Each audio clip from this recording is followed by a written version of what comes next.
Go. Alright, my presentation is also on Saudi Arabia, focused on the water crisis and the desalination plants, how it's the environment, and also how it affects the United States. So, next slide. So, what's the problem? Saudi Arabia's population is expanding at 3% per year, and in 2011 the population was 28 million compared to in 1970 it was only 6 million. That is a huge jump, and they're overpumping their aquifers, so they don't have a lot of water. 83% of their water supply is coming from their aquifers, and 84% of that water is going towards farming. And actually, in 2010, they stopped giving subsidies to farmers, and they actually plan on stop growing grain into 2016. So that will help a lot. It stands as a national security threat for the United States. If Saudi Arabia runs out of water, then they're going to have to go somewhere else to get their water. And since everyone else doesn't really have a lot of water, no one's going to really, they're going to be greedy and they're not going to share their water. Saudi Arabia is the United States' main supplier of oil. They supply 20% of their oil per year. Actually, that's incorrect. Saudi Arabia is not our main supplier of oil. Canada is, statistically, yes. But anyway. That's incorrect, and I'll fix that at another date. No, it's not incorrect, but that's okay. Move on. Next slide. One thing they're trying to do is solar power desalination. 90% of Saudi Arabia's desalination plants run on oil today. That's 1.5 million barrels of oil per day. The kingdom plans to create 15 desalination plants, solar power desalination plants, and that will cost about $500 billion US after, because you have to have the solar power fields for the energy and then for the desalination plants itself. But they make about $2 billion just on us every year on oil, so they can afford it. And then it also has very adverse effects on the environment. I got a little slide though. It's going to show it should be a label play one right there. And then on the corner, not actually on the TV. On the corner. I showed over here on there. Oh, it's not showing up.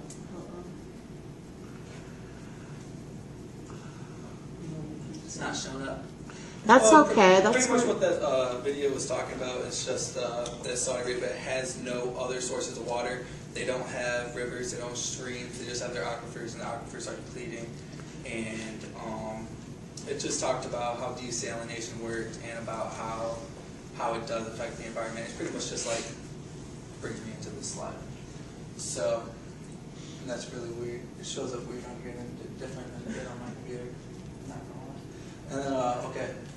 Desalination threatens the ecosystems along shorelines, and because of the high intake of water that they get at a time, sea creatures get stuck and get sucked into the intake systems. Like there's a whole ecosystem. This is an intake valve, and there's like a whole ecosystem around it. And when water gets sucked in, if there's anything around there, it just gets sucked in. If it's too big, it just gets smashed up against it. It's not okay. And then the highly salinated byproduct of the desalination plants is dumped back into the shoreline.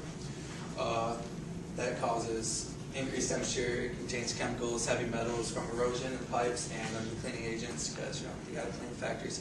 How does dumping the byproducts of desalinated water increase temperature? Because it's heated inside the facility. And it's okay, and then it's immediately dumped? Yeah, it's like they just cycle it through. Okay.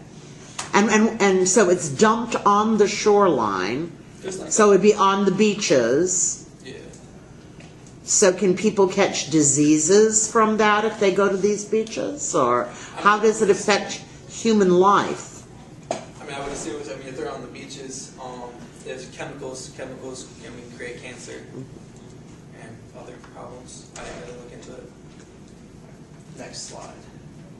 And then my solution to this was actually just completely getting rid of desalination plants altogether and going to artificial recharge of aquifers, because since aquifers are non-renewable, we can just make them renewable, because Saudi Arabia wastes about 1 billion cubic meters of water per year. Just, they're actually, I think, the 3rd largest consumers of water in the world.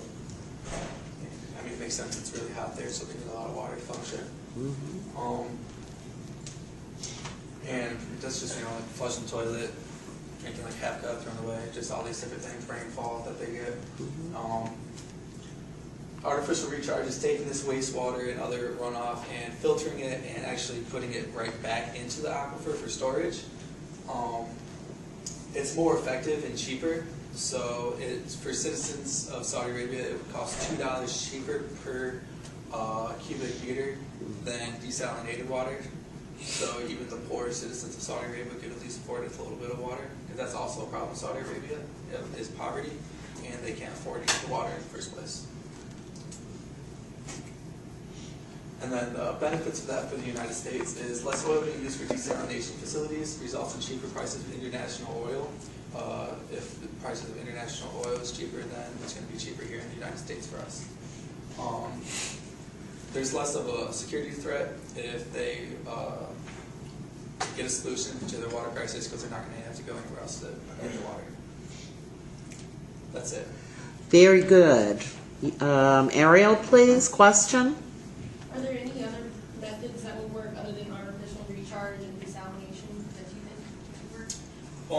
I did come up with they could try to limit their population, since it is growing so rapidly, that they could go back down to their smaller population, and then they would have enough water. Stephen? Since the aquifers are running low, like how much time do they have, to like try to get a solution? Very good. Well, I didn't get a time limit, but I'm gonna steal his. He said they had 2 days left of water. So. Okay, Emmy? Would it be more expensive to make them solar powered instead of recharge aquifers? Solar power. How exactly do you recharge a depleted aquifer? What is the process? I'm actually going to put a slide up there to show that. What happens is, they have collections, and they have, the wastewater, instead of just being wastewater just going wherever, they'd actually collect it in sewage and bring it back to the facility where they would be cleaned. And then there would be pipes that lead, because they drilled, the pipes are already there, they drilled in there to extract it, so drill another one, because they have the drilling technology to put it back in. Okay, very good. Danielle? How could they limit their population? I would look at what China did, limit how many children they have, because China effectively lowered their population. Okay, thank you. Well done. Thank you so much.